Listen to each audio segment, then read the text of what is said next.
of Mormon. So I'm going to read the area of the testimony of 8 witnesses. And if you take the irony of the dichotomy of 8 plus 3, you get 11. Irony.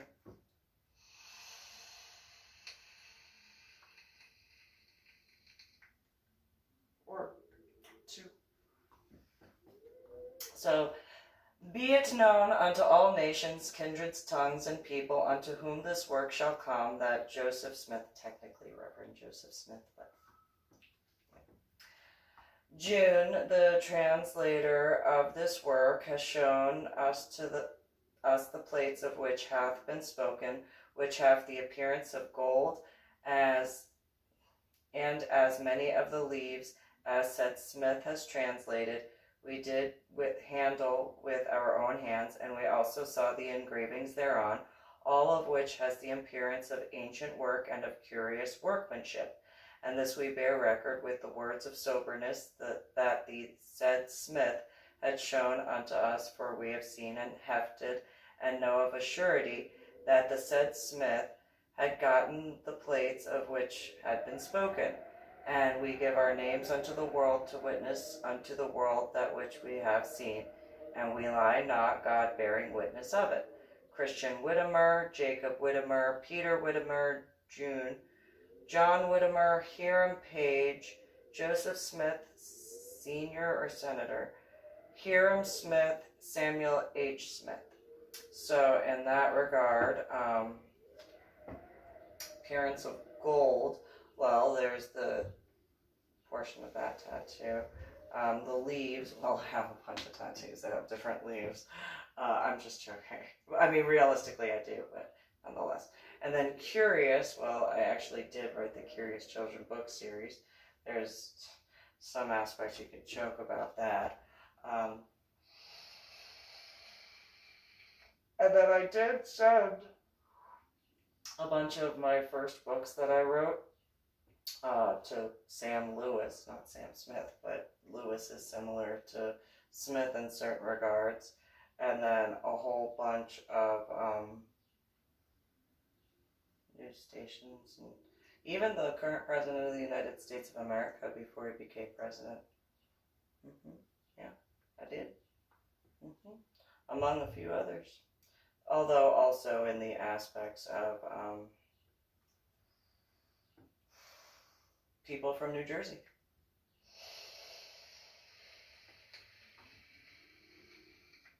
And Illinois. More recently, some Illinois aspects, but yeah. So then the testimony of the prophet Joseph Smith, although I thought it was Reverend. Nonetheless, the prophet Joseph Smith's own words about the coming forth of the Book of Mormon are, and the quote is, on the evening of the ... 21st of September, 1823, irony that 21st is the day before my daughter's birth, ... and obviously that part wasn't, okay, so I'll start over so that way there's no confusion. The testimony of the prophet Joseph Smith. The prophet Joseph Smith's own words about the coming forth of the Book of Mormon are, the quote is, on the evening of the ... 21st of September, 1823, ... I betook myself to prayer and supplication to the Almighty God, ... While I was thus in the act of calling upon God, I discovered a light appearing in my room, which continued to increase until the room was lighter than at noonday, when immediately a personage appeared at my bedside, standing in the air, for the feet did not touch the floor. He or she had on a loose robe of most exquisite whiteness. It was a whiteness beyond anything earthly I had ever seen, nor do I believe that any earthly thing could be made to appear so exceedingly white and brilliant. The hands were naked, and the arms also a little above the wrist. So also were the feet naked, as were the legs a little above the ankles. The head and neck were also bare. I could discover that had no other clothing on but this robe, as it was open so that could see into the bosom. Not only was the robe exceedingly white, but the whole person was glorious beyond description, and the countenance truly like lightning. The room was exceedingly light, but not so very bright as immediately around the person. When I first looked upon, I was afraid, but the fear soon left me, called me by my name, and said unto me that was a messenger sent from the presence of God to me, and that the name was Moroni, that God had a work for me to do, and that my name should be had for good and evil among all nations, kindreds, and tongues, or that it should be both good and evil spoken of among all people. Said there was a book deposited written upon gold plates, giving an account of former inhabitants of this continent, and the source from whence they sprang. Also said of the fullness of the everlasting gospel was contained in it, as delivered by the Savior to the ancient inhabitants. Also that there were 2 stones in silver bows, and these stones fastened to a breastplate constituted what is called the Urim and the Thummim, deposited with the plates, and the possession and use of the stones were what constituted seers in ancient or former times, and that God had prepared them for the purpose of translating the book. ... Again told me that when I got those plates of which had spoken for the time that they should be obtained was not yet fulfilled, I should not show them to any person, neither the breastplate with the Urim and Thummim, only to those whom I could be commanded to show them. If I did, I should be destroyed.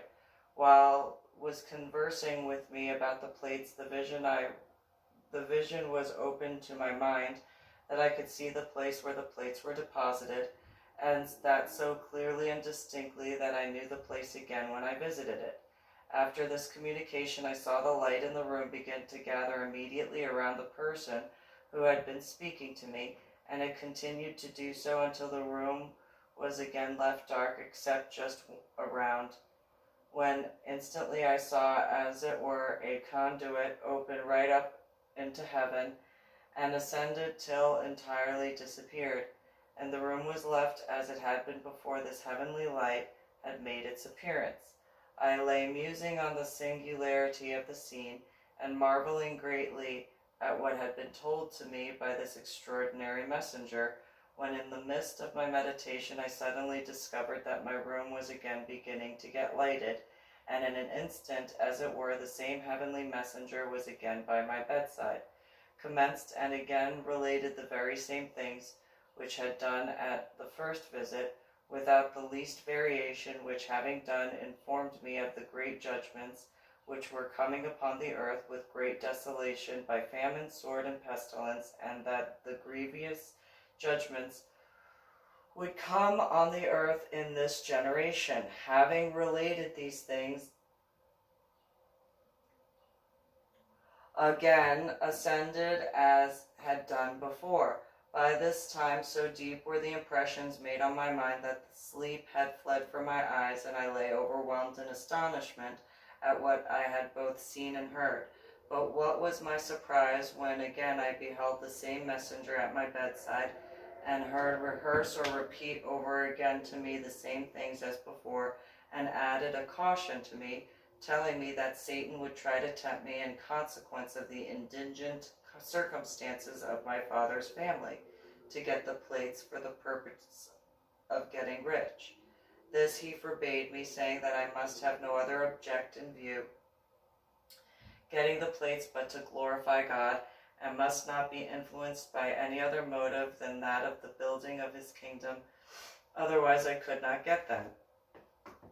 After the third visit, again ascended into heaven as before, and as I was again left to ponder on the strangeness of what I had just experienced, when almost immediately after the heavenly messenger had ascended from me for the third time, the cock crowed, and I found that the day was approaching, so that our interviews must have occupied the whole of the night.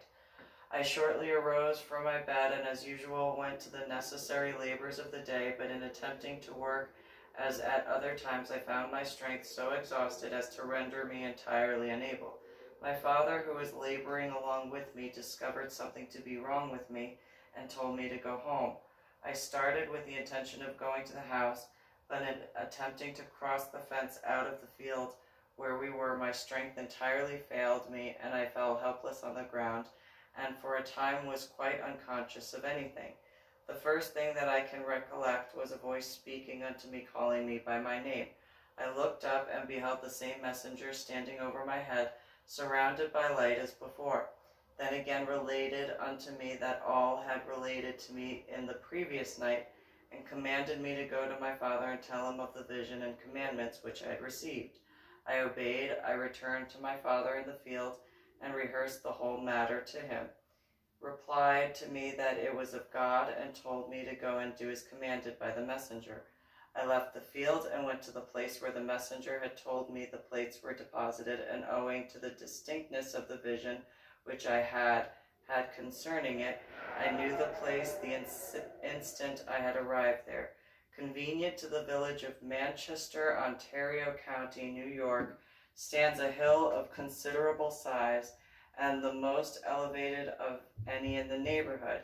On the west side of the hill, not far from the top, under a stone of considerable size, lay the plates deposited in a stone box. This stone was thick and rounding in the middle on the upper side, and thinner towards the edges, so that the middle part it was visible above the ground, but the edge all around was covered with earth. Having removed the earth, I obtained a lever, which I got fixed under the edge of the stone, and with a little exertion raised it up. I looked in it, and there indeed did I behold the plates, the Urim and the Thummim, and the breastplate, as stated by the messenger. The box in which they lay was formed by laying stones together in some kind of cement. The two stones crossways of the box, and on those stones lay the plates and the other things with them. I made an attempt to take them out, but was forbidden by the messenger, and was again informed that the time for bringing them forth had not yet arrived, neither would it until 4 years from that time.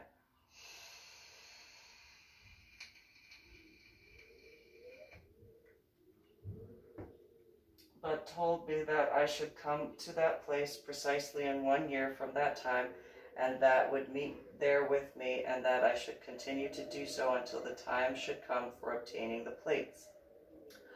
Accordingly, as I had been commanded, I went at the end of each year, and at each time I found the same messenger there, and received instruction and intelligence from at the end of each of our interviews respecting what the Lord was going to do, and how and in what manner the kingdom was to be conducted in the last days. ...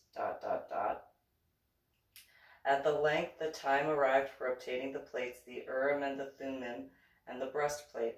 On the 22nd day of September, 1827, having gone as usual at the end of another year to place where they were deposited, the same heavenly messenger delivered them up to me with this charge, that I should be responsible for them, that if I should let them go carelessly or through any neglect of mine, I should be cut off, but that if I would use all of my endeavors to preserve them until the messenger should call for them, they should be protected. I soon found out the reason why I had received such strict charges to keep them safe, and why it was the messenger had said that when I had done what was required at my hand, would call for them. For no sooner it was known that I had them, than the most strenuous exertions were used to get them from me. Every stratagem that could be invented was resorted to for that purpose. The persecution became more bitter and severe than before, and the multitudes were on alert continually to get them from me if possible. But by the wisdom of God they remained safe in my hands until I had accomplished by them what was required at my hand. When, according to the arrangements, the messenger called for them, I delivered them up, and has them in his charge to this day, being the 2nd day of May, 1838. For a more complete account, see Joseph Smith, History and the Pearl of Great Price. The ancient record thus brought forth from the earth as the voice of and people speaking from the dust, and translated into modern speech by the gift and power of God, as attested by divine affirmation, was the first published to the world in the year 1830 as the Book of Mormon.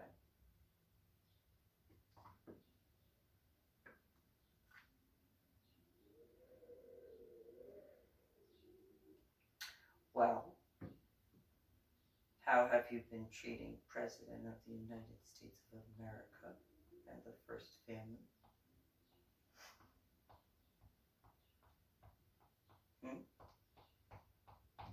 How have you been treating the different news people?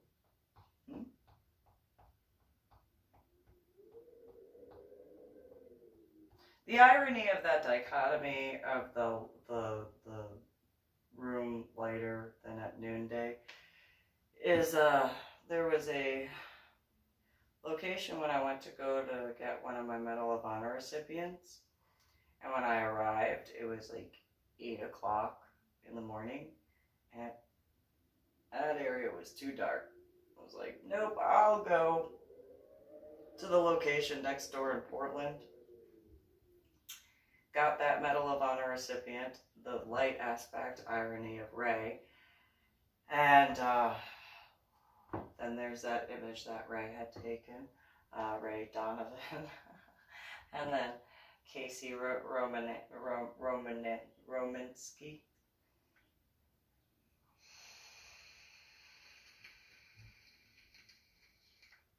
And the white dress. It was a little low cut. It was a little, but then had ties and ruching and stuff like that. But yeah, in reference to when going to get that Medal of Honor recipient, I showed up and it was closer to noon and it was darker, so the opposite of the writing aspect. And it's like, I am not willing to go in there. Nope. I grew up walking around Old Tenet Presbyterian Church's cemetery, Square Mile Cemetery. Would not go into the GAR cemetery with the female that was walking around in there. No, thank you. That whether it was that female herself and or whatever was in there, absolutely not. Nope. I don't think so. Not gonna happen. Nope. And then, the Library of Congress sent them, and then Amazon. Like I've sent them. So just and then Senator Patty Murray, and then also Miss Catherine Caramel. Yep. Hand-delivered those two to the Temple Beth Hotfilo and Olympia to Miss Catherine Caramel, and then hand-delivered to Senator Patty Murray's office.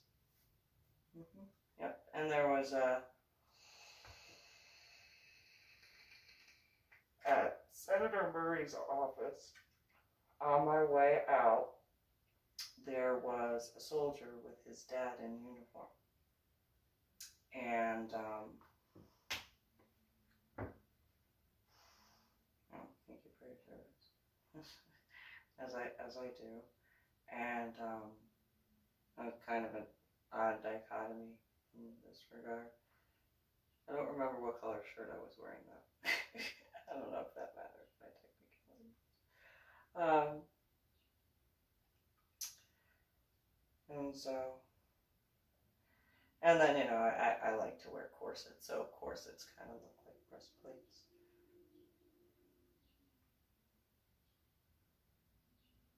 And then I used to sleep with, who I was engaged to, actually slept with his picture at my bedside that I took.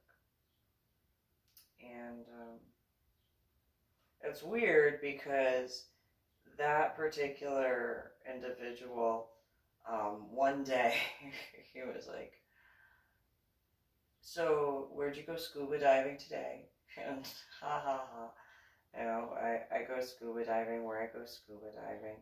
He was like, yeah, but weren't you going, because I had told him that I was going to Florida and Georgia at the time. And so I had told, at irony of May, I think, was when I told him I was going. And he was just like, oh, so where are you going? Oh, Florida. And so when I got back, from the trip, I was like, oh, I gotta take the car in to be taken care of, or the van to be specific. And oh, so how was the trip? Did the kids have fun? All that stuff. Of course they had fun. I planned the trip. Of course they had fun. And I'm a mom. That's how I do. And then he asked about my scuba dives. And I told him about the first scuba dive in Boca Raton, and he was like, oh, that sounds like fun. And then he had asked about the other one. I was like, oh, and I told him about the Vandenberg dive, and I obviously did not understand certain things, not that it mattered at the time realistically, and not that but anyway, so he was like, I told him about the Vandenberg dive, and he just listened as my van was being taken care of, and I told him, and I was like, can you believe that my scuba diving buddy didn't see me at the bottom of the ocean next to the Vandenberg? Can you believe that? I was looking up, I was just like, hello. I mean, not. I had the regulator in my mouth.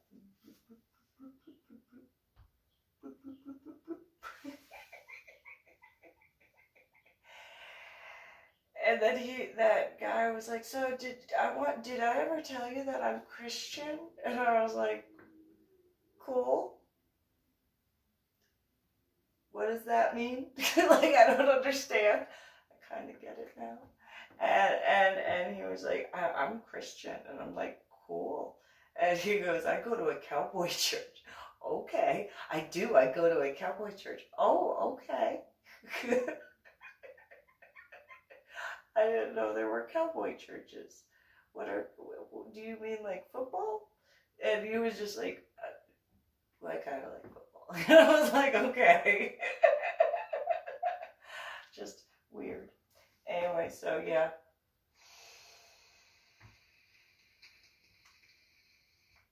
But yeah,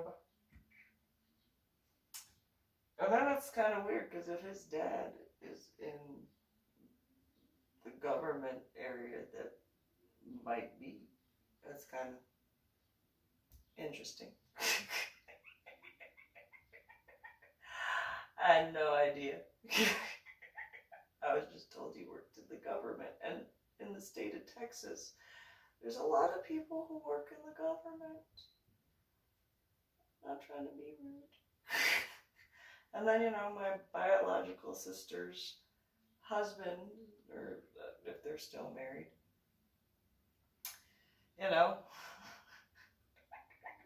first time I met him, he was not, I don't think he was expecting me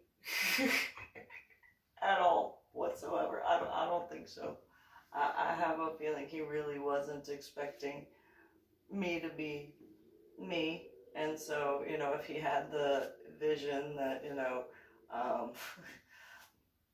the sister of my biological sister that he was going to meet was going to be somebody from college, I probably, in this regard, fit that. And then it was, what do you mean she didn't tell you we're related? No. He took his sunglasses and his hat off, though. Yeah. Tried to meet me inside of a building with his hat and his sunglasses on. Yeah. You take your hat off inside. I'm going to also guesstimate he did not expect me to be as ornery and stubborn as I was. yeah, I wouldn't speak until he took his hat and his sunglasses off. At first, he was just like, yeah, okay. And then he did his whole, like, you know, whatever. I just sat there and looked at him. And then he looked at my biological sister and said, is she serious? And my biological sister's like, oh, Susan, you're so embarrassing. Oh my God. Yeah, well, you know.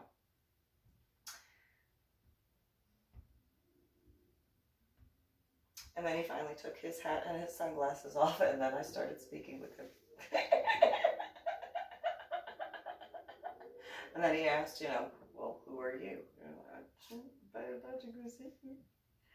And no, we do not look alike at all. If you were to stand me next to my biological sister, absolutely not. No, not just because of my haircut and hair color and tattoos, but our face. Like, my face is my face. Her face is her face. I have makeup on. My eyes are not naturally slanted at all. My son has more slanted eyes than I do, just as my daughter does. I do not look Asian. My biological sister looks Filipino, and I look like me. She even has the, like, olive color skin tone, whereas, you know,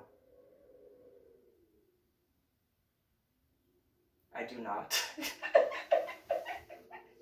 Anyway, I'm going to end this particular video and upload it and continue on. So, like, share, subscribe, all that stuff. Oh, and, you know, I think I said my name beforehand, but Susan MeeLing, Reverend Susan MeeLing, Reverend MeeLing, Lady Dori, Belle. I am just me. That's just how I am. Anyway, you guys have a good one.